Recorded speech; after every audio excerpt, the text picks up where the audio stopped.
Dépassez-vous. Donc, en intervenant, Philippe Breuil de Green Data Sensei, Gaël Barbry, de Pure Control, moi-même qui ferai un petit peu les deux du coup, et Bernard Joly qui sera notre témoignage exploitant de terrain. Donc, je vous propose de commencer tout de suite par Philippe, qui va nous montrer ou nous démontrer un peu plus comment on peut évoquer l'intelligence artificielle le plus simplement possible, même si c'est loin d'être évident. Je te laisse cet objectif.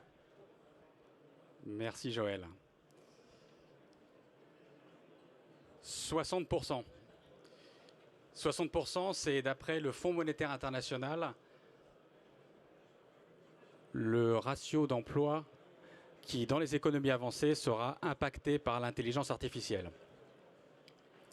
À vrai dire, depuis le lancement public de ChatGPT, il ne se passe pas une semaine, voire un jour, sans une actualité impactante autour de l'IA. Alors quoi de mieux pour entrer dans le sujet que de commencer par de l'IA pure, et en l'occurrence une illustration générée par un moteur d'IA générative à partir de 4 mots-clés qui sont conférence, speaker, biogaz et intelligence artificielle. Et vous verrez que le rendu a priori est intéressant parce qu'il présente une qualité assez impressionnante, puisque ça c'est issu de l'imagination, pour schématiser, d'un algorithme informatique. Et ça c'est vrai si on regarde les choses dans l'ensemble. Si on se penche un peu plus sur les détails, je vous invite à regarder par exemple la main droite. Vous verrez qu'en comptant le nombre de doigts, on n'est pas tout à fait raccord. Et je trouve que cet exemple est assez parlant parce que derrière intelligence artificielle, le terme intelligence est probablement encore assez galvaudé et le sera sans doute pendant quelques temps. Je préfère pour ma part parler d'apprentissage supervisé ou d'apprentissage automatique, qui est en fait une discipline de l'informatique qui a pour but de donner aux machines la capacité d'apprendre à partir des données sans être explicitement programmées. Et vous voyez que la première définition de ce terme, elle ne date pas d'hier, puisqu'on est dans les années 50, c'est-à-dire peu ou prou l'époque des débuts de l'informatique. Alors si l'IA est connue aujourd'hui, c'est notamment en raison de bons spectaculaires qui ont été effectués dans la branche de l'IA générative, qui est une branche relativement nouvelle, et derrière laquelle se trouve ChatGPT, qui est le moteur dont à peu près tout le monde a dû entendre parler, qui est un moteur qui génère de la donnée, donc un moteur à qui on va donner un corpus de données immense sur lequel s'entraîner, qui va être capable de créer du contenu. Et il y a le pendant sur la partie image, qui est, je vous renvoie à l'illustration qu'on a montrée juste avant, générée par des moteurs comme DALL-E ou Midjourney. Ça ne doit pas occulter, et ces progrès-là ne doivent pas occulter ceux qui ont été faits dans l'autre branche de l'IA, qui est beaucoup plus ancienne, qui est celle de l'IA prédictive, qui a pour vocation de détecter des patterns cachés, des corrélations cachées dans les données, pour faire essentiellement deux tâches, de la prédiction d'une part et de la classification de l'autre. Donc ça, c'est des algorithmes qu'on utilise au quotidien toujours. Je vous donne par exemple le système de traduction qui est en train d'effectuer la traduction simultanée en anglais, mais c'est la reconnaissance vocale de votre téléphone, ou encore les machines de la poste qui détectent les codes postaux écrits à la main. En vérité, derrière l'apprentissage automatique se cache une série impressionnante d'algorithmes et d'outils mathématiques qui sont, et dont je vous épargnerai l'inventaire exhaustif en cette heure post-méridienne. Je prendrai un peu plus de temps simplement pour expliquer une famille d'algorithmes qui me semble pertinente dans le cadre de la méthanisation. Ce sont les réseaux de neurones artificiels. Alors, retour aux années 50. À cette époque, un certain nombre de scientifiques veulent donner aux machines la capacité d'apprendre par elles-mêmes, et ils s'inspirent, comme ça a souvent été le cas, de la nature pour trouver un modèle, en l'occurrence celui du cerveau humain, qui est constitué de cellules particulières que sont les neurones, qui ont des attributs spécifiques comme les axones, qui sont une sorte de tronc, si vous voulez, les dendrites qui vont être des ramifications qui permettent à ces cellules d'être interconnectées. Et il se trouve qu'elles le sont généralement, elles sont organisées en couches. Et ces cellules, ce qu'elles font de façon très schématique, c'est de véhiculer des signaux électriques et se les passent de proche en proche, c'est-à-dire un neurone va recevoir les entrées des neurones de ses prédécesseurs et va les transmettre ou non à ses successeurs. Et l'idée dans le réseau de neurones artificiels est exactement la même, c'est de partir d'une unité de calcul qui est le neurone artificiel, qui va simplement additionner des données qui sont en entrée de ce neurone, effectuer des opérations dessus et appliquer ce qu'on appelle une fonction d'activation. C'est une fonction mathématique qui est souvent non linéaire, qui a pour but d'activer ou non le neurone. C'est-à-dire que si on dépasse un certain seuil, eh bien, le signal va se propager aux neurones de la couche suivante. Entraîner un réseau de neurones, ça consiste, dans la version la plus simple, à trouver les poids, c'est-à-dire les valeurs des paramètres affectés aux différentes connexions neuronales, pour minimiser l'écart entre une donnée d'entrée et une donnée de sortie. La donnée d'entrée, ça peut être par exemple l'image d'un caractère qu'on a écrit à la main, donc je renvoie au code postal sur les enveloppes, et en sortie, ça va être le caractère qu'on veut effectivement déterminer. Et pourquoi c'est intéressant ce type d'architecture informatique, ce type d'algorithme? Parce qu'un réseau de neurones, quand on lui superpose des couches cachées, il va être capable de traiter des problèmes qui ne sont pas linéairement séparables. Et je vous donne une illustration très simple sur un problème de classification où l'objectif c'est de séparer les points bleus des points oranges. Vous voyez que selon la distribution des points, c'est plus ou moins facile de le faire en traçant des droites. Dans le cas de la spirale, qui est le problème numéro 2, c'est impossible. Ce que va faire le réseau de neurones, c'est qu'il va être capable de trouver un pattern qui n'est pas linéaire, en l'occurrence la spirale, dès lors qu'on lui ajoute un nombre suffisamment important de couches. Et autre aspect important des réseaux de neurones, c'est qu'ils n'ont pas de connaissance a priori des modèles mathématiques sous-jacents à ces données. Donc ils vont simplement prendre la donnée et trouver les corrélations. Revenons-en à la méthanisation. Pourquoi est-ce que c'est important ? Tout le monde sait ici que les processus chimiques qui ont lieu dans le cadre de la digestion anaérobie sont des processus complexes qui font intervenir des relations qui ne sont pas linéaires. Ils ne sont pas compris dans leur exhaustivité et ils sont modélisés de fait par des formules qui sont compliquées à implémenter pour en faire des modèles exploitables du point de vue informatique. C'est pour ça que depuis une vingtaine d'années maintenant, de plus en plus d'équipes de recherche à travers le monde se penchent sur la question d'entraîner des réseaux de neurones sur des problématiques de méthanisation. Et je vous citerai juste deux exemples qui sont assez distants dans le temps. Le premier nous amène en Jordanie, à côté d'Amman, sur un petit méthaniseur qui est avec une problématique suivante, qui est celle de optimiser le rendement, en tout cas de prédire dans un premier temps le rendement du méthaniseur et dans un second temps de trouver les paramètres optimaux pour augmenter la productivité du digesteur. Qu'est-ce qui est intéressant dans cette étude, c'est que 2010, ça fait déjà un petit moment.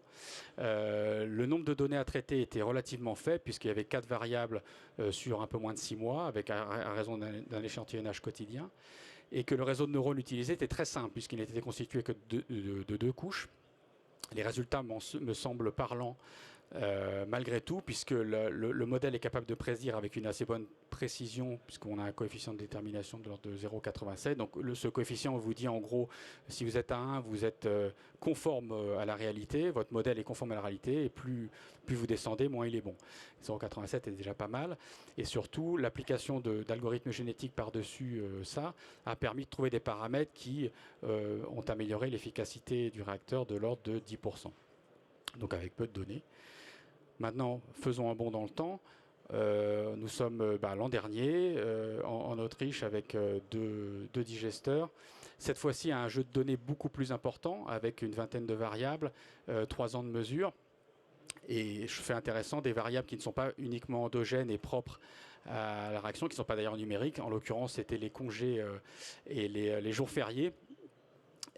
Pourquoi c'est intéressant? Parce qu'il y a derrière ça une notion de saisonnalité qui n'est pas forcément captée par les autres variables. Un modèle qui est plus évolué que les réseaux de neurones à 2 couches, qui est un transformer, donc qui est un cousin des algorithmes utilisés par ChatGPT.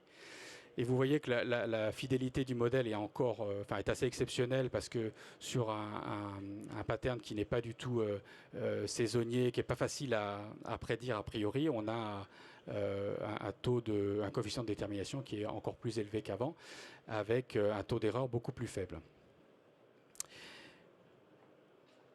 Donc vous l'aurez compris, les enjeux sur l'application de l'apprentissage supervisé, l'apprentissage automatique sur la méthanisation, c'est un enjeu autour de la donnée, une donnée qu'il faut collecter, ça c'est la première tâche, une donnée qu'il faut ensuite nettoyer et traiter. Ça paraît anecdotique, mais ça ne l'est pas, c'est une grosse partie du boulot en fait. On n'a jamais les données idéales qu'on voudrait avoir. Un capteur, ça tombe en panne, une installation, ça peut se mettre en maintenance, donc il y a des trous. Il faut savoir prendre des décisions pour traiter cette donnée et la rendre statistiquement viable pour être traité par des algorithmes d'apprentissage automatique. Ensuite, ce qu'on fait, c'est qu'on entraîne plusieurs modèles, on en évalue les performances, on sélectionne les meilleurs, on les combine et à partir de là, on est capable d'industrialiser une solution qui permet de répondre à un objectif business qui va être celui de tout simplement prédire la production de gaz. Ça peut être aussi celle d'améliorer le rendement d'un réacteur, ça peut être enrichir l'indigesta ou encore, dans le cadre de la maintenance prédictive, estimer l'apparition de mousse dans un réacteur. Donc les tâches peuvent être aussi variées qu'on le souhaite. Mais voilà un peu le principe général.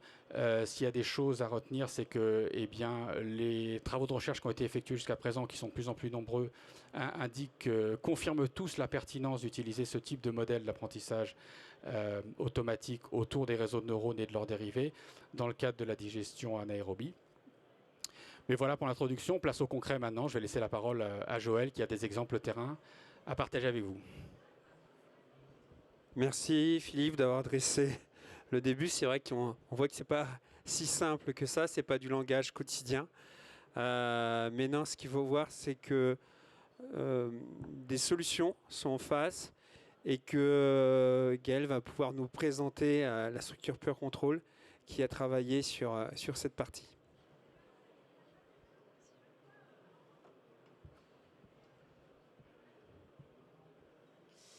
Bonjour.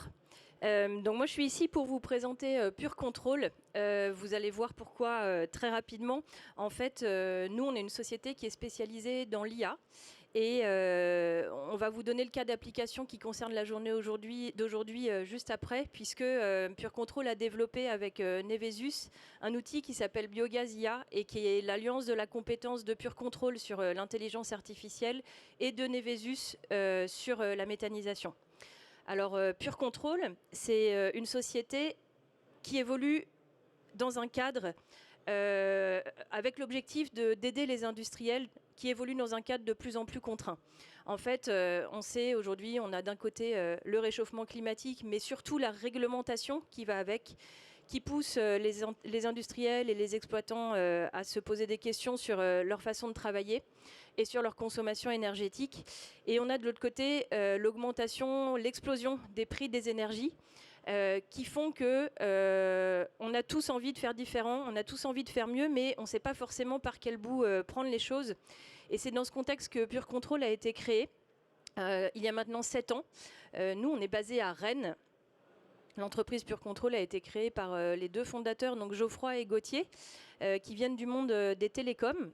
Aujourd'hui, on est à peu près 55 personnes et sur ces 55 personnes, il y a environ 15 personnes qui sont dédiées au travail et à la recherche sur le moteur d'intelligence artificielle. Et on a une douzaine de chargés de projet qui sont en lien au quotidien, heure par heure, avec nos clients industriels, exploitants sur le domaine de l'eau, sur le domaine de la méthanisation. Pure Control, c'est quoi? C'est l'alliance de 3 domaines de savoir-faire, 3 expertises. La première, c'est la connaissance sur l'automatisme industriel. La deuxième, c'est la connaissance sur la data, avec notamment un des fondateurs qui est doctorant sur la data et la cybersécurité. Et justement, le troisième point, c'est le réseau, puisque nous, on travaille sur du contrôle commande. On va envoyer des commandes en direct aux automates. Et du coup, il faut pour ça un niveau de cybersécurité qui soit irréprochable. Donc, la solution Pure Control, pourquoi faire? En fait, Le prérequis, c'est qu'on ait des automates. Si on n'a pas d'automates, nous, on ne peut pas aller collecter des datas et on ne peut pas aller envoyer des commandes derrière. Donc il nous faut des automates. C'est le cas la plupart du temps en méthanisation avec des outils qui sont plus ou moins récents. Et après, avec ces automates, on va aller envoyer des commandes en temps réel et c'est vraiment la spécificité de Pure Control. Le tout va servir à quoi? Va servir à réaliser des économies d'énergie. Donc on va permettre de consommer moins d'énergie et de la consommer mieux, c'est-à-dire à des heures où elle coûte moins cher. Ensuite, on va permettre de réduire l'impact environnemental puisque consomme moins d'énergie et on la consomme à des heures où elle est moins carbonée. Et enfin, et ce n'est pas le moindre désavantage, c'est une simplification des process avec un objectif de maintenance prédictive.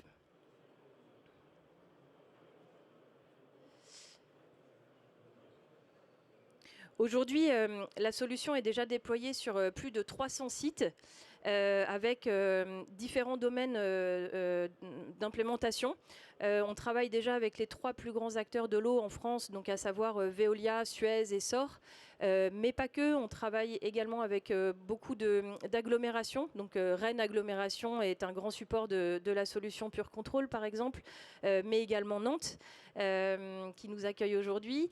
Et on travaille également avec de plus en plus d'industriels. Alors on est basé à Rennes. À Rennes, il y a beaucoup d'agro, donc on travaille déjà avec pas mal d'entreprises agroalimentaires qui elles-mêmes ont des stations d'épuration sur lesquelles la solution a été plus qu'éprouvée avec nos clients historiques.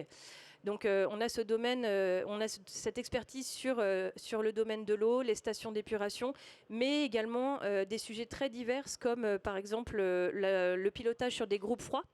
Et sur des sujets autour du chaud, donc ça va être les tours de séchage du lait, tours de séchage sur les algues, et également des sujets autour de la galvanisation, donc piloter la température des bains dans lesquels on vient plonger des pièces avec donc des gros enjeux de sécurité et financiers.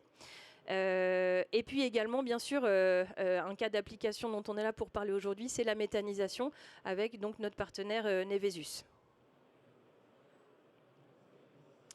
Alors, notre cœur de métier aujourd'hui, pour vous expliquer les choses de façon simple, c'est d'aller se faire parler entre eux 2 mondes qui aujourd'hui se connaissent mal, à savoir d'un côté l'univers de l'automatisme industriel et de l'autre côté le monde de l'IA.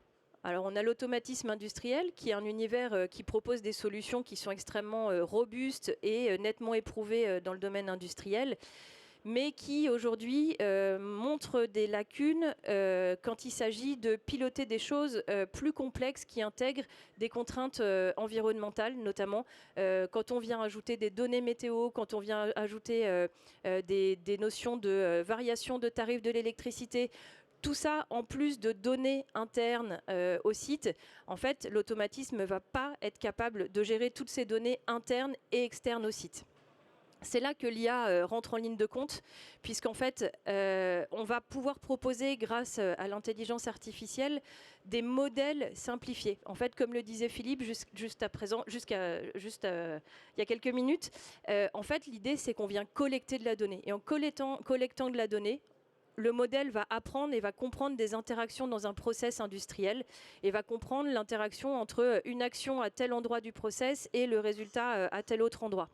Et grâce à cette clarification des process, on va pouvoir proposer les meilleurs scénarios de pilotage. On va dire à l'outil, voilà, tu as des contraintes métiers qui sont par exemple sur l'univers du froid, il faut que ma chambre froide reste entre 2 et 5 degrés. Tu ne peux pas descendre en dessous de 2, tu ne peux pas monter au-dessus de 5. Ça, c'est tes contraintes métiers. Tu as aussi des leviers d'action qui peuvent être par exemple des tarifs de l'électricité heure creuse, heure pleine, la présence de trackers ou de panneaux photovoltaïques sur un site industriel. Et avec ces leviers d'action, on va te donner un objectif qui va être par exemple diminuer au maximum le prix de mes consommations énergétiques. Et en fait, une fois qu'on a fixé ces objectifs, ces contraintes métiers et ces leviers d'action, c'est l'intelligence artificielle qui va nous proposer le meilleur scénario. Donc une fois qu'on a établi ce meilleur scénario, on vient envoyer les commandes directement sur les automates présents sur les sites et sur les process concernés.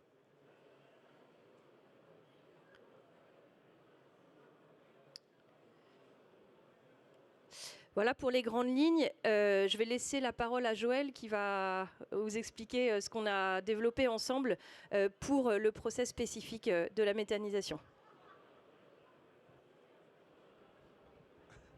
Merci Gaël pour ces précisions. Donc je vais vous présenter une mise en application avec un retour d'expérience rapide. On aura un témoignage direct après d'une exploitation qui est équipée aussi du même outil.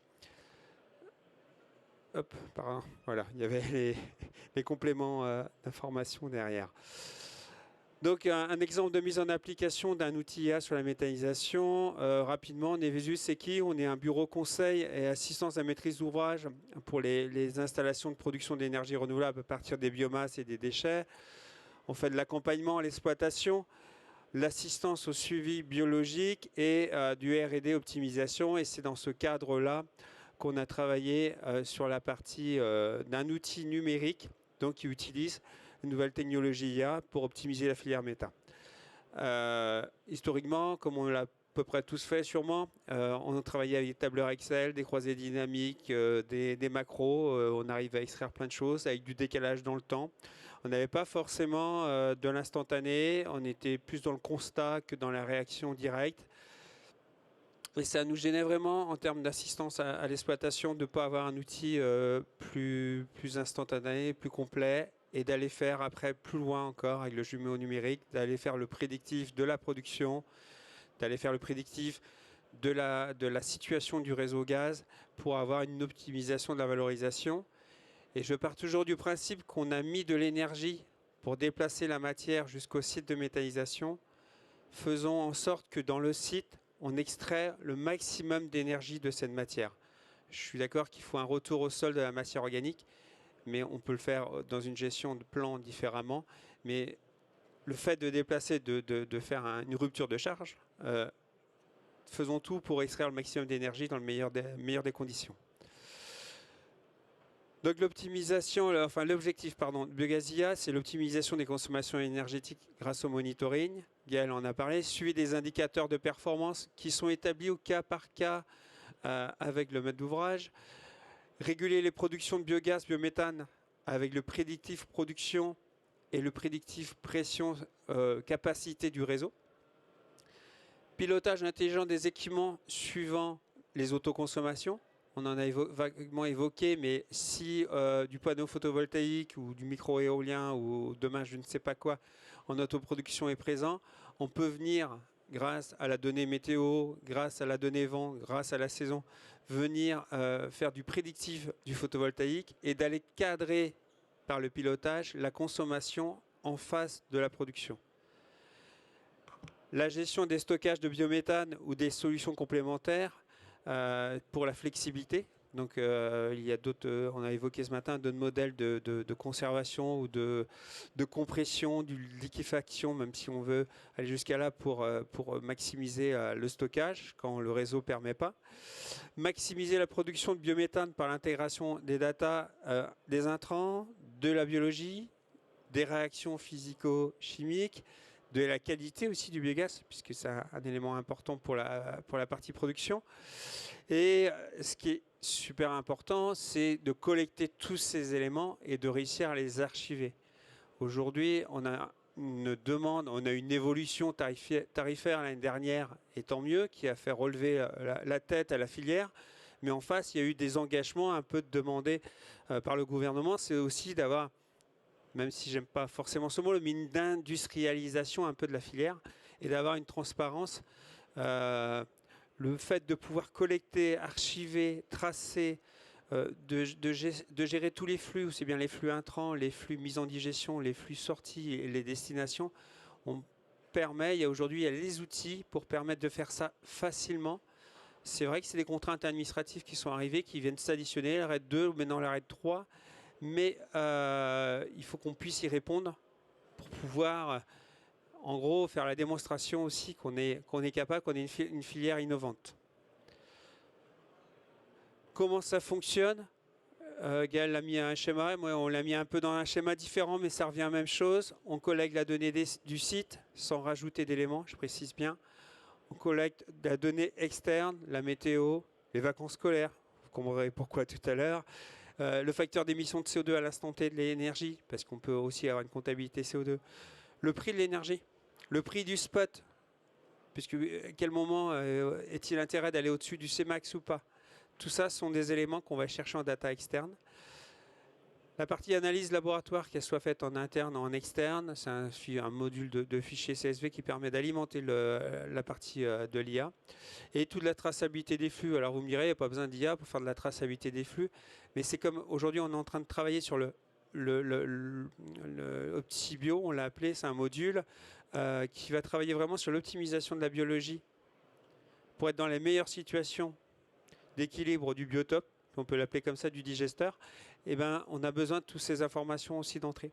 Et de la même façon, ça va permettre aussi de nous alimenter tous les flux MS, matière sèche, matière organique, azote, potasse, phosphore, et de pouvoir gérer facilement l'ensemble des flux de l'entrée du site et de l'origine, même, parce qu'on intègre même la distance avec des modules hyper faciles d'utilisation qui viennent renseigner directement l'outil, de faire tout ce suivi facilement et de ne pas avoir ce ressenti de la contrainte administrative aussi pesante. La ronde, la partie module du ronde, c'est essayer de faciliter encore une fois la vie de l'exploitant. Je ne vous ai pas précisé en amont, mais la structure de Nevesus, c'est 3 associés, 3 anciens exploitants. On va pas réinventer les choses, mais quand on a exploité pendant 10 ans des installations, on sait ce qui est nécessaire et on sait de quoi on a besoin. Et la partie ronde, c'est aussi de faciliter. Des fois, en plus, sur les installations, il peut y avoir des mouvements d'astreinte le week-end avec des actionnaires multiples ou autres. Mais en tous les cas, c'est de tracer ce checklist des points, s'assurer qu'on est bien dans les règles, se rassurer aussi personnellement avec des mises en parenthèse. Des fois, c'est entre telle valeur ou telle valeur, ou une surbrillance si la valeur est trop forte, de façon à ce que l'exploitant soit serein. Il faut être serein à exploiter ces installations-là. Il ne faut pas être soumis à multi-alarmes, parce que ça ne sert à rien. Et ça peut arriver au pire d'acquitter une alarme qu'il ne fallait pas acquitter ou qu'il aurait fallu prendre un peu plus en risque. Donc il y a ce module de ronde. De la même façon, il y a un module de GMAO. Vous me direz, la GMAO, OK. Ce n'est pas nous qui faisons la GMAO, ce n'est pas la partie IA. On a un partenaire à côté de GMAO, mais on vient nourrir cette GMAO avec les données du site, le nombre de démarrages, toutes ces informations qui sont nécessaires à faire du préventif en maintenance. Parce qu'on peut faire la meilleure gestion qu'on veut, des indicateurs de tout ce qui s'ensuit, mais si on ne fait pas de préventif, on se met en risque. Donc la préventif de la maintenance est hyper important, même si grâce à l'IA, on peut avoir une gestion de dérive dans le temps. Des choses à multiparamètres, ce n'est pas un seuil qui vient de donner une alarme, c'est des multiparamètres, des multidonnées qui viennent montrer une dérive d'un équipement et dire, envoyer une alarme, une alerte en disant attention, il y a quelque chose qui se passe sur cet équipement. Donc ça peut aussi assurer la maintenance préventive. Donc comme je vous disais, d'ailleurs, il y a l'assistant administratif qui va vous sortir les éléments RED 2 très facilement, qui va vous sortir votre déclaration GREB, les déclarations des flux en 3 clics. Ceux qui sont équipés de l'outil, qui ont dû cet été répondre à l'enquête de la Creux, ils étaient super contents parce qu'ils ont gagné un temps fou. Mais voilà, c'est aussi l'objectif de l'outil. Il y a un module hypervision pour que ce soit facile. C'est sur un portable, sur une tablette, sur un PC. C'est hyper facile. On l'a fait pour que ce soit hyper rapide, hyper fluide, de façon à ce que l'exploitant ne se prenne pas la tête à cliquer un truc et dire que ça vient pas, mais c'est quoi ce truc? Et puis là où on arrive vraiment là dans la version IA, enfin, même si on l'avait avant, avec l'algorithme déjà du monitoring de l'énergie, tout ça, puisqu'on arrive à gérer les puissances cumulées, et gérer les contrats électriques, gérer les périodes de fonctionnement, mais c'est surtout qu'on va aller automatiser ce fonctionnement. Donc aujourd'hui, le plus gros retour d'expérience qu'on a, c'est sur faire de la commande sur l'épurateur. L'épurateur, je ne vais pas vous apprendre une nouveauté aujourd'hui, c'est le plus gros consommateur sur une installation. Et si on arrive à aller le gérer dans son mode de fonctionnement ou ses périodes de fonctionnement, on va réussir à faire de l'optimisation. Alors vous me direz, ça dépend. Moi j'ai un épurateur qui est déjà au taquet, je suis au Cmax, je suis au taquet. Donc c'est vrai que ça peut avoir beaucoup de souplesse pour aller travailler. Mais en général, on a toujours quand même de la souplesse sur un épurateur qui a une capacité supérieure à son Cmax. Et c'est là qu'on va aller jongler pour aller faire du soutirage énergie à un prix le moins cher.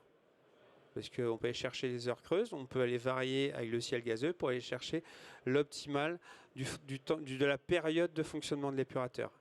De la même façon, on va intégrer de conserver 2 heures de stockage dans les ciels gazeux, ce qui est la nouvelle règle quand même ICPE, disponible. Et ça, si on n'a pas le prédictif production et le prédictif de ce qu'on va pouvoir injecter par rapport à la solution du réseau, ça devient un peu compliqué. Là, l'intégration de tous ces éléments permet de le faire. Peut-être que je passe qu'autrement. Alors ça, c'est important, c'est un slide vite fait, mais c'est pour dire, aujourd'hui, la donnée, la data, comme on disait, ça vaut de l'or, quoi, finalement. Et donc, il faut sécuriser ces données. Donc, il y a un système qui est bien protégé, bien sécurisé, qui permet de garantir et d'assurer ce mode de fonctionnement. Là, vous voyez un petit module de l'hypervision en visuel.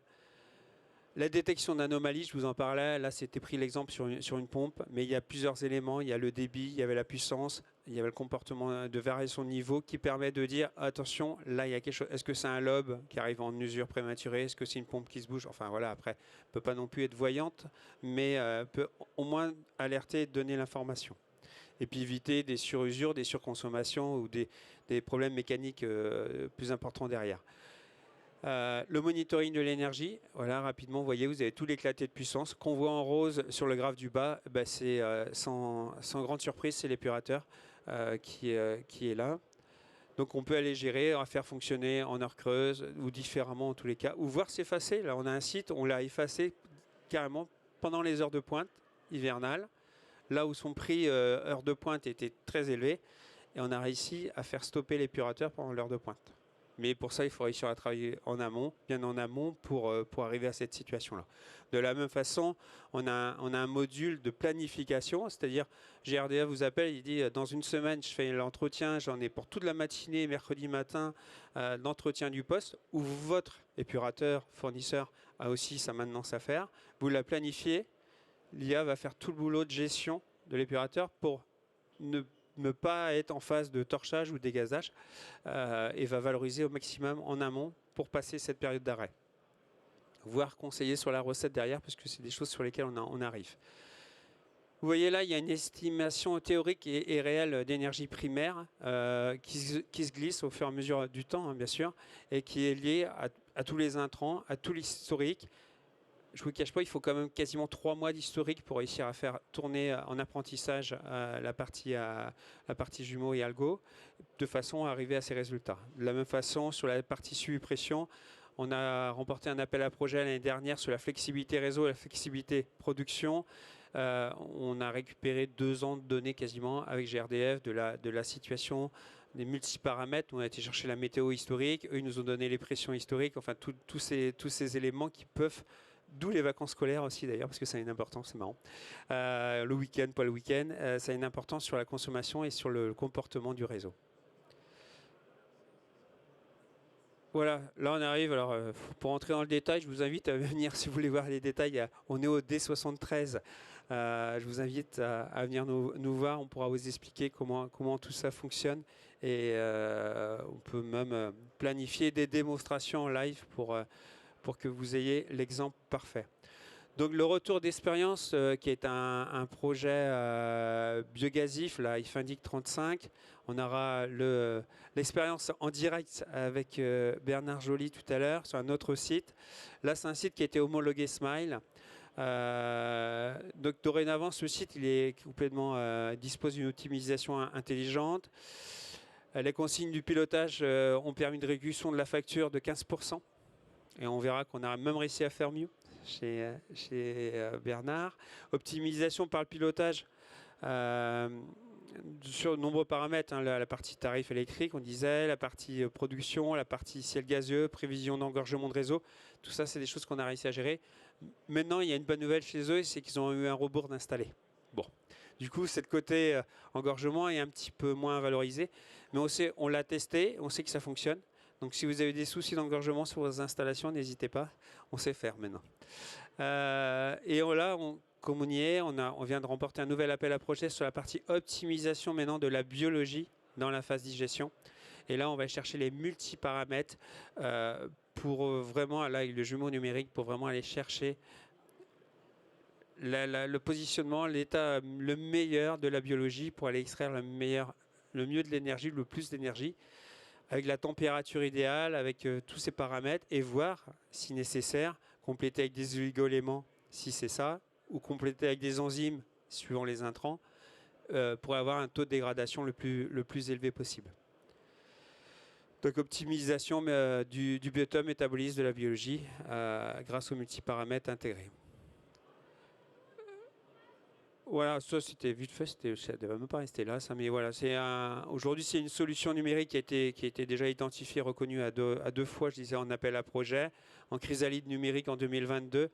L'année dernière, nous étions médaillés d'argent ici même pour l'innovation. On était Innovspace en 2023 et homologué Smile récemment, donc fin 2023. Voilà, pour moi, je vais laisser la parole à la réalité du terrain. Même si nous, on vient du terrain, il y a la vraie réalité du terrain et il y a rien de tel qu'un témoignage d'un exploitant. Bernard, je te laisse la parole. Merci Joël. Bonjour à toutes et à tous. Je suis très surpris parce que je ne savais pas que c'était si compliqué de faire un outil d'utilisation aussi simple. Donc là, voilà, parce que moi, voilà, on est sur une exploitation, on est sur une méthanisation. Et donc, c'est vrai que tout ce qui a été nécessaire pour créer l'outil, je n'en avais même pas conscience. Moi, c'est juste quand je clique que je me dis c'est super. Donc voilà, je suis juste le directeur de l'exploitation qui est situé sur le lycée agricole Le Gros Chêne à Pontivy, donc Pontivy centre-Bretagne. Une zone où il y a beaucoup de méthanisation, puisqu'on est à peu près à 80% de biogaz sur le territoire de Pontivy produit. Donc sur le campus, donc, il y a une exploitation assez diversifiée. Bon, on a 80 hectares de SAU, voilà, avec une partie bio, une partie HVE, 60 vaches laitières, donc stabulation logette, récupération de lisier, génisse sur air accumulé, air paillé, des poules pondeuses bio, bon, les fientes bio partent sur les parcelles bio. On a ensuite un atelier de 80 truies naisseurs engraisseurs sur paille. Donc toute la paille, même tous les fumiers sont conservés pour la méta, ainsi que les lisiers des maternités. Un magasin de producteurs aussi, donc on a 18 producteurs. Nous on transforme 2 cochons par semaine que l'on vend directement sur le magasin. Et donc après avec 16 ou 17 autres producteurs qui font des bières, du pain, etc. Et une petite unité de méthanisation en injection qui a été construite et mise en fonctionnement en mai 2020. Donc on traite à peu près 6500 tonnes de matière par an. On va dire 3500, 3800 tonnes de fumier de lisier de notre exploitation. Et après des matières extérieures, donc des graisses de flottaison, des patates, des tontes de pelouse, des fois des déchets de céréales, etc. On injecte donc sur le réseau GRDF, on est actuellement à 50 normomètres cubes à peu près d'injection, avec une particularité d'odoriser chez nous. Moi je suis arrivé là il y a 2 ans, vous avez vu que j'ai un accent qui n'est pas forcément breton. Donc je suis arrivé là il y a 2 ans, j'ai découvert la méthanisation, ce n'était pas mon cœur de métier.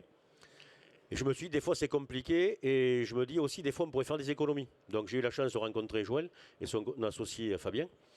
Et donc on a travaillé ensemble, et donc ils ont travaillé sur Biogazia, et j'ai dit pourquoi pas. Parce que nous on a la particularité d'avoir un marché de l'énergie, on n'a pas un très bon contrat. Je ne vais pas rentrer dans la polémique de l'origine du contrat, s'il vous plaît, ne me posez pas la question. Donc on a un tarif électricité, donc été-hiver bien entendu, heure pleine, heure creuse, heure de pointe. Et ça, dans certains cas, en heure de pointe, on prend une grosse cartouche. Donc on a mis en place Biogazia sur le site. On a un système qui est très simple. C'est vrai que c'est très convivial, voilà, c'est sur le téléphone, n'importe où.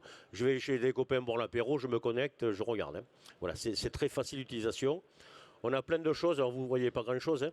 On va avoir tout ce qui va être le biogaz, donc la partie CH4 et CO2, donc dans le ciel gazeux, la production, les variables de production, les recettes d'incorporation, sur la partie, là on est sur la partie solide. On va avoir également toute la partie en bas, je ne vois même pas moi, enfin c'est pas grave. On va avoir toute la partie énergie, parce que moi, c'était la première chose. C'est-à-dire que si vous voulez, sur l'exploitation, l'énergie méthanisation, ça a été 2 fois 2,8. Donc imaginez, vous avez 70 000 €, vous multipliez par 2,8 en 2023. Donc là, voilà, un très mauvais marché de l'électricité. Donc on a mis en place un système, le système Biogazia, pour Donc avoir un éclaté un peu des puissances énergétiques consommées. Alors quand vous cliquez là, c'est vrai que ce n'est pas dynamique. Mais quand si cliquez, par exemple, vous cliquez sur épurateur, là, vous n'avez que la courbe épurateur, et ainsi de suite. Et on voit bien que la plus grande consommation, donc en bas à droite, c'est la partie épuration. Après, bon, on a les agitateurs, etc., le prémix, on a plein de choses. Mais c'est vrai que ça nous permet de bien voir, oui, on a pris conscience de l'élément qui consommait le plus. Ensuite, voilà, grâce à Biogazia, on va pouvoir piloter l'épurateur. Donc l'épurateur, vous devez savoir à peu près comment ça fonctionne. Donc c'est très énergivore. Dans certains cas, il se remplissait, quand le ciel gazeux avait atteint un certain pourcentage, il se mettait en route. Là, on a pu intégrer dans les algorithmes, ou dans la machine, on va dire dans la machine, voilà, dans le logiciel, on a intégré les tarifs énergétiques avec les plages horaires, de façon à ce que dans certains cas, l'intelligence artificielle, alors je dis artificielle, tant pis, hein, l'intelligence artificielle, parce que je ne me rappelle plus exactement la définition. Bon, l'intelligence artificielle dit, attention, on est à 63%, vu la prédiction de production de biogaz, on va arriver, mettons, à 70%, mais on va être en pleine épuration à un moment où le tarif va être en heure de pointe. Donc du coup, elle va dire, je vais commencer à épurer beaucoup plus tôt, de façon à ce que, grosso modo, quand j'arrive dans un tarif énergétique trop élevé, j'ai terminé l'épuration. Le gazomètre, pour faire simple, il est vide. C'est à peu près ça. Voilà. Donc, vous avez toutes les courbes, donc les moments de phase d'épuration, les moments d'arrêt d'épuration et la prédiction, donc la partie... Alors moi, c'est rose, vous, c'est gris. Voilà. Sur la partie grisée, c'est les prédictions. Prédiction des phases d'épuration et de production de biogaz. Ensuite, voilà, donc le pilotage de l'épurateur. C'est-à-dire, on va faire tourner plus ou moins vite, donc le PSA par exemple, voilà, en fonction de la qualité du biogaz que l'on veut atteindre. On va choisir les horaires et les vitesses de fonctionnement. Donc on va pouvoir prédire la production d'énergie. On va donc faire des variations et des disponibilités en fonction du gazomètre. C'est-à-dire qu'en fonction du taux de remplissage du gazomètre, on va jouer. On va agir sur la qualité du biogaz grâce à la variation des vitesses. On pourra, comme disait Joël, dire par exemple demain, alors nous, voilà, GRDF vient faire une intervention sur le point d'injection. On peut s'arranger pour que le gazomètre soit vide avant qu'il coupe. Alors j'avais la solution, vous allez me dire, j'avais qu'à foutre les réveils et me lever un peu plus tôt, quoi. Voilà. Bon, mais là, c'est vrai que ça va se faire tout seul. Parce que bon, à 2 h du mat, des fois, c'est... Voilà. On a déjà pas mal d'alertes, donc ça suffit. Bien entendu, le premier élément, c'était le tarif de l'énergie. Voilà. Et donc demain, comme projet sur l'exploitation aussi, donc pour essayer de répondre ou contrecarrer ces tarifs énergétiques élevés, il y a des réflexions pour de la mise en place de panneaux solaires, donc avec production photovoltaïque, qui sera autoconsommée pour partie. Et donc, en principe, si on arrive à connecter une station météo, etc., on pourra faire une prédiction du style, pour parler langage agricole. Demain, il va faire plein beau à 11 h, plein soleil, donc grosse production photoélectrique. Voilà. Donc, je lancerai l'épuration à ce moment-là. Même si j'arrive en heure de pointe, je m'en fous, parce que de toute façon, j'aurai de l'énergie pas chère. Voilà. Donc, ça sera pour optimiser donc, cette énergie-là. Donc voilà, le pilotage intelligent, après, c'est la marche et l'arrêt de l'épurateur. Et des pilotages de vitesse, voilà, on fait varier les vitesses de compresseur et du PSA en fonction de nos exigences. Moi, ce que je peux dire, voilà, ça fait à peu près 4 mois qu'on l'a installé. Donc, quand on regarde l'économie en euros, on a gagné beaucoup, on a gagné 20%. Donc, je vous avais dit tout à l'heure le chiffre, je ne sais pas si vous en rappelez, mais ça fait 30 000 euros, quoi, grosso modo. Et on a gagné aussi des kilowatts. Parce que c'est vrai que dans certains cas, par exemple, le recyclage, ça a été modifié. Donc, on a aussi diminué la quantité d'énergie électrique consommée sur le site. Donc, voilà ce que je peux dire. C'est très convivial, c'est très facile. On clique, on se prend au jeu, on regarde. Et ça nous permet aussi de nous intéresser. C'est une autre approche. Ça nous permet de regarder autrement l'unité de méthanisation, de voir les cycles de pompe, voir les cycles des agitateurs. Dans certains cas, on a programmé un agitateur. Et là, on se rend compte que des fois, l'agitateur, il y a la fosse coproduit qui est alimentée, il y a eu un agitateur dans le digesteur. Et 4 minutes après, il y a eu la fosse à lisier bovin, l'agitateur se refoutu en route, etc. Et des fois, ça ne sert à rien. Donc on peut aller même, on n'a pas trop parlé de ça, mais on peut aller chercher encore de l'optimisation sur le temps de fonctionnement des différents outils, quoi. Voilà, moi j'ai terminé, je vous remercie de votre écoute, merci. Merci beaucoup Bernard. Je pense qu'on peut tous les applaudir parce que il n'y a rien tel, comme je disais, d'un témoignage. Bon voilà, il restait moins 20% sur la facture et moins 10% sur les temps de recyclage qui sont comme des éléments. Alors vous pouvez me dire, on est sur un petit site, il n'y a pas de petit site. Hein. Finalement, tout est important. Laissons la place aux questions. Je pense que... Alors je sais que c'est après manger, qu'il ne fait pas si mauvais que ça, et que la digestion est, est peut-être en pleine phase. Ça dépend du métabolisme. Ouais, ça y est, on ne va pas attaquer. Des questions? Pas de questions. On a été trop précis. Ah.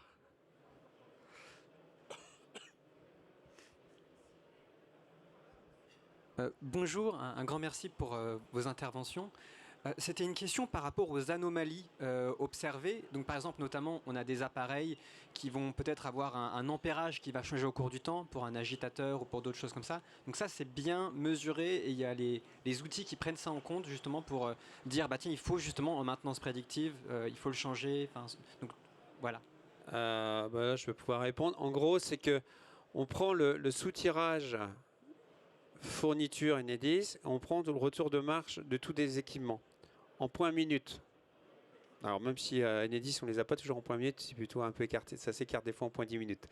Mais on arrive à avoir du coup en un mois de temps, après les algorithmes, on arrive à avoir tout l'éclaté et on arrive à avoir la dérive de un équipement effectivement, mais sans mettre une boucle Tor sur l'équipement.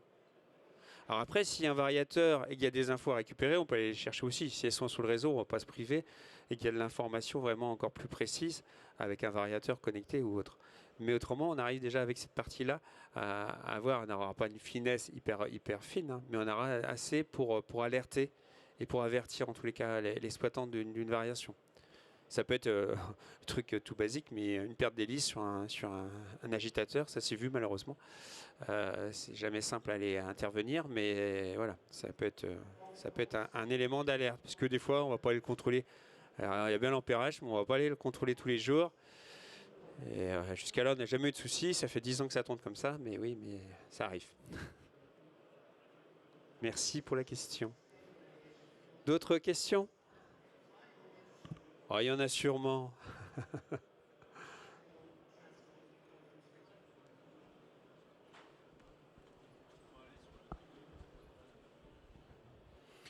D'après ce que j'ai compris, le traitement des données est fait hors site. Vous passez au travers du réseau. Ouais. Du coup, l'apprentissage des processus se fait multi-site ou par site uniquement? Alors, on est vraiment, c'est vrai que c'est important, vous avez raison. On est vraiment en mode SaaS. On est vraiment en mode SaaS. En gros, il n'y a pas de copie d'un site pour vous dire, bah, moi j'ai déjà fait ça, je vais regarder ce qu'il a fait sur le site du voisin parce que c'est le même constructeur ou je sais pas. Non, on est vraiment en mode SaaS. On part du principe que de toute façon, chaque méta est un élément différent finalement. On n'a pas du tout la même mode de digestion, on n'aura pas les mêmes intrants, on n'aura pas le même fonctionnement. Même temps de séjour, même température, enfin là les paramètres, si vous les connaissez, ils sont multiples. Donc on préfère, plutôt que faire de la dérive, on pourrait générer du coup de la copie et dire on va gagner du temps. On risque de faire de la dérive. Donc autant, même si des fois on voudrait aller plus vite, dire 3 mois d'apprentissage, on pourrait peut-être gagner un peu. Il faut mieux, on sait qu'au bout de 3 mois, on a une valeur, elle n'est pas encore affinée. Et c'est l'avantage de l'outil, c'est que il y a un apprentissage continu. Donc, plus on aura de temps d'installation, de durée d'installation sur le site, plus la valeur va être précise, plus l'ensemble va s'affiner. Parce qu'on aura un retour d'expérience en permanence. C'est vraiment un apprentissage en continu. Et la structure de l'outil ne peut pas être améliorée par une analyse multisite? Alors après, on peut avoir une analyse multisite quand on veut avoir une vision. Je sais pas, je vais prendre un investisseur qui aura plusieurs sites d'exploitation et qui aurait aussi une volonté d'avoir des indicateurs différents d'ailleurs. On peut recentraliser, par contre ramener l'information à un point centralisé. Ça c'est tout à fait, c'est un module à côté finalement qui va permettre, en gros, je ne sais pas si on peut l'appeler comme ça, un module direction qui va permettre d'avoir ces indicateurs de multisite, d'avoir ces coûts économiques, parce qu'on nous a déjà demandé forcément de faire du rapprochement économique avec tout ça. C'est vite fait après. Et on n'est pas loin, mais on ne veut pas non plus faire de la compta, quoi. C'est pas l'objectif du tout parce qu'on va dériver autrement du sujet. Ça permet de faire plein de choses, mais à un moment, il faut aussi, comme la RED 2, on est facilitateur de la RED 2, mais on ne va pas prendre le boulot à faire de la certification RED 2. Mais par contre, le jour où vous avez l'organisme qui vient vous aider à monter votre dossier, au lieu de passer 2 jours des fois à récupérer des données, et des fois c'est pas simple, en une demi-heure, parce que le temps qu'ils comprennent toute la classification des entrants, leur origine et tout ce qui s'ensuit, il va pouvoir faire son rapport très rapidement. Et là, on va pouvoir faire baisser ce coût qui aujourd'hui quand même a été très élevé, mais qui s'expliquait parce que c'était énormément de temps à passer dessus pour les créer. Puis il fallait bien faire cette gymnastique en plus de retranscrire la loi finalement, et qui était loin d'être simple.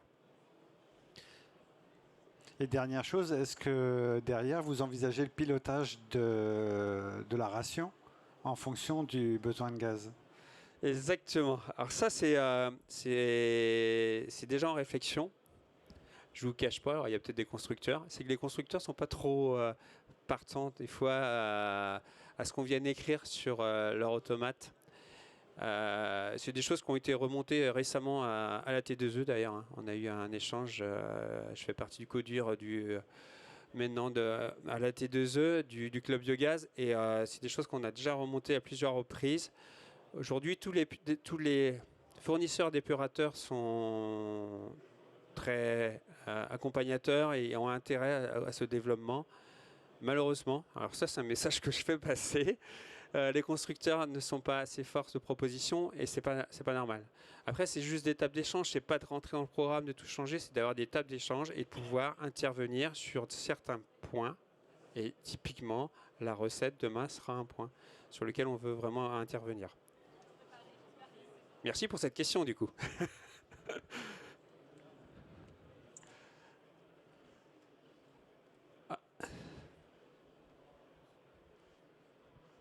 C'est pas moi qui réponds.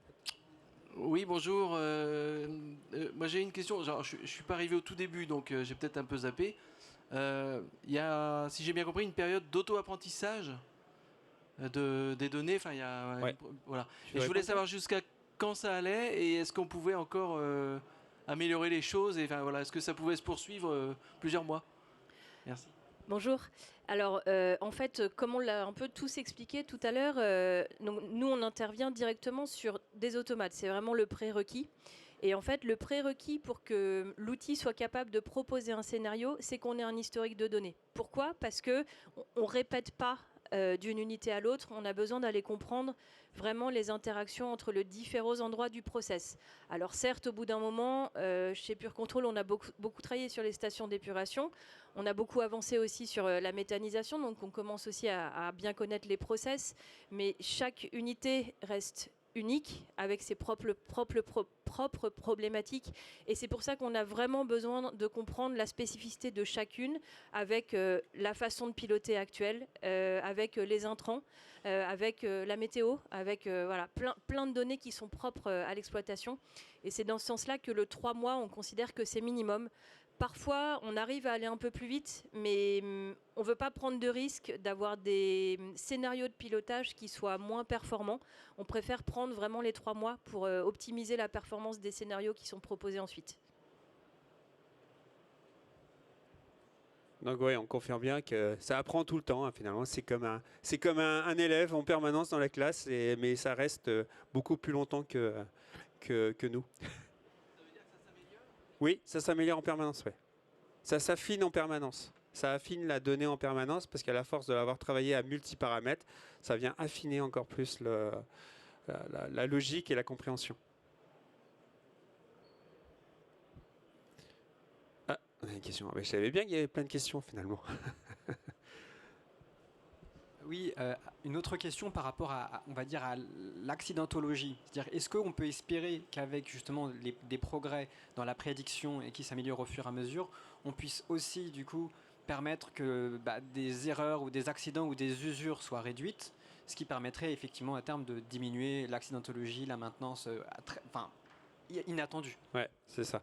Ce qu'on disait tout à l'heure, c'est vraiment la dérive dans le temps. Parce que c'est le plus dangereux, c'est ça. L'instant, le truc qui arrive assez rapidement, on arrive à le détecter, on a l'alarme, enfin voilà. La dérive dans le temps, on le voit pas. La gestion même. En gros, il faut vraiment visionner ça comme quand on parle de jumeaux numériques, c'est vraiment deux positionnements. Et il y a le fonctionnement en temps normal et puis le fonctionnement observé. Et dès qu'il y a du décalage, enfin, il y a une sorte de contrôle finalement et d'alerte s'il y a des choses qui se décalent en temps de fonctionnement d'une pompe, par exemple. Alors ça peut être volontaire, hein, de dire je fais vraiment un transfert important aujourd'hui, mais là on est dans des temps qui sont vraiment, d'habitude c'est des séquences de un quart d'heure, je sais pas, et puis là ça fait 3/4 d'heure qu'on tourne. Là on va avoir un système d'alerte, alors qu'on choisit soit SMS, soit sur une messagerie, soit voilà, et qui va permettre d'alerter temps de fonctionnement incohérent, enfin voilà, parce qu'il y a quelque chose qui est pas habituel quoi, dans son fonctionnement. Alors il faut faire attention, il ne faut pas qu'on vienne régénérer des alarmes aussi. Donc c'est pour ça qu'il faut faire vraiment attention, parce que encore une fois, l'objectif surtout c'est de bien dormir, parce que quand ça produit la nuit, que ça génère des finances pendant que vous dormez, c'est le meilleur moment. Et il faut profiter de ça, il ne faut surtout pas se faire réveiller. Ça peut arriver, parce que ça fait partie, mais pour avoir été un ancien exploitant sur une grosse installation, une alarme, il faut la prendre, il faut la travailler jusqu'à ce qu'elle ne vienne plus, quoi. Il faut vraiment faire disparaître. Et les criticités des équipements, c'est de la même façon. Pour des pièces, des fois, qui peuvent être sur l'étagère, il faut vraiment les avoir, parce que quand on a un week-end d'arrêt complet, c'est vite remboursé la pièce. Et tout ça, ça fait partie de l'accompagnement à l'exploitation, à côté de ça, et qu'on adore aussi d'ailleurs.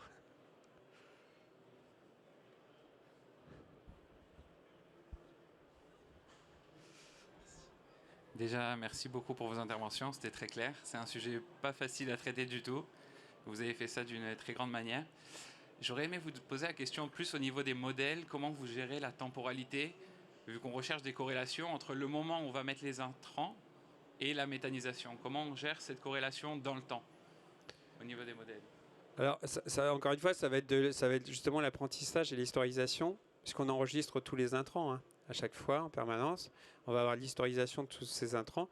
On va connaître quelques paramètres quand même, parce qu'il faut la nourrir un petit peu de quelques éléments quand même si c'est pas forcément l'objectif d'aller rentrer des BP sans arrêt dedans, mais des pouvoirs méthanogènes, mais d'aller mettre quelques infos dedans, les taux de matière organique, les tenir à peu près à jour aussi, ne serait-ce que pour sa partie déclarative derrière, c'est intéressant, mais aussi de l'actualiser. Et tout ça va permettre de retranscrire les compréhensions de production. Et là, on va encore rentrer plus dans le cœur du métier avec le projet qu'on a commencé là, sur la partie R&D Optibio. Mais là, en plus, on met un jeune docteur dessus qui va être à fond. Et ça va nous permettre encore d'aller chercher beaucoup plus loin et d'aller chercher encore plus de finesse. Et surtout d'aller comprendre les équilibres idéaux. Enfin, parce qu'il n'y a pas un finalement. C'est un peu comme nous, des fois ça va pas bien, on prend du magnésium. Enfin, je ne sais même pas trop si c'est ça, mais bon voilà. Mais c'est d'aller chercher vraiment la petite cuisine affinée pour être dans le meilleur des mondes, pour aller encore une fois avoir une biologie la plus stable possible, quoi, la plus adaptée. Je sais pas si ça répond vraiment, mais c'est vrai que c'est des difficultés hein, de dire attends, je prends la donnée, comment tu peux deviner dans 7 jours ce que je vais produire, quoi. J'ai des BMP différents, j'ai des réactions différentes, j'ai des flux différents. Mais ça, avec le temps, on arrive à les retranscrire, à les réécrire. Ok, merci beaucoup. Je vous en prie. On est peut-être arrivé dans notre time déjà. Ah ok, on a encore le droit à deux questions. Moi, je voulais juste rajouter une remarque en fait par rapport à ce que Bernard a dit. Je trouve que c'est un très bon porte-parole de la solution. Merci. C'est qu'en fait, souvent, l'intelligence artificielle fait peur et on a l'impression que c'est un peu une boîte noire. On ne sait pas trop ce qu'il y a là-dedans. dans ce qu'on fait, il y a déjà beaucoup de mathématiques. C'est beaucoup de mathématiciens chez Pure Control qui ont développé cet outil-là.